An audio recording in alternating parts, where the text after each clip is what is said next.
পুলিশের উপর হামলার ঘটনায় 2 নেতাকে বহিষ্কার করল ছাত্রদল। রাজধানীর নিউ মার্কেট থানার সামনে পুলিশের উপর হামলার ঘটনায় 2 নেতাকে সাময়িকভাবে বহিষ্কার করেছে ছাত্রদল। বহিষ্কৃত 2 নেতা হলেন সংগঠনটির কেন্দ্রীয় যুগ্ম সাধারণ সম্পাদক মোহাম্মদ হোসাইন ওরফে মিথুন ও সহসাধারণ সম্পাদক রিয়াজুল হাসান ওরফে রাসেল। আজ শুক্রবার সন্ধ্যায় ছাত্রদলের এক বিজ্ঞপ্তিতে বহিষ্কারের কথা জানানো হয়।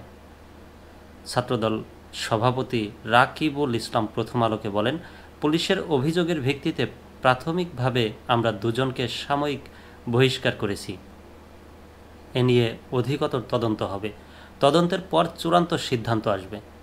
আজ শুক্রবার ভোরে ছাত্রদলের সংগঠনটির কেন্দ্রীয় যুগ্ম সাধারণ সম্পাদক মোহাম্মদ হোসাইনকে ছিনিয়ে নিতে পুলিশের উপর হামলা করেন অনুসারীরা। এতে ঢাকা মহানগর পুলিশের ডিএমপি সহকারী কমিশনার এসি তারিক লতিফ সহ 5 পুলিশ সদস্য আহত হন। পুলিশ রাজধানীর এলিফ্যান্ট রোডে এক ব্যবসায়ীকে কুপিয়ে জখম করার ঘটনায় ছাত্রদলের কেন্দ্রীয় যুগ্ম সাধারণ সম্পাদক মোহাম্মদ হোসাইনকে গ্রেপ্তার করে থানায় নিয়ে যাচ্ছিল।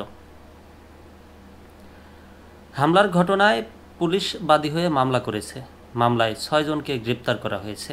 পাশাপাশি মোহাম্মদ হোসাইনও মামলাটির আসামি।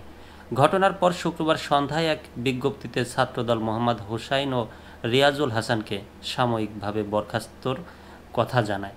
পাশাপাশি তাদের সঙ্গে কোনো ধরনের সাংগঠনিক সম্পর্ক না রাখতে সংগঠনের নেতাকর্মীদের প্রতি আহ্বান জানানো হয়।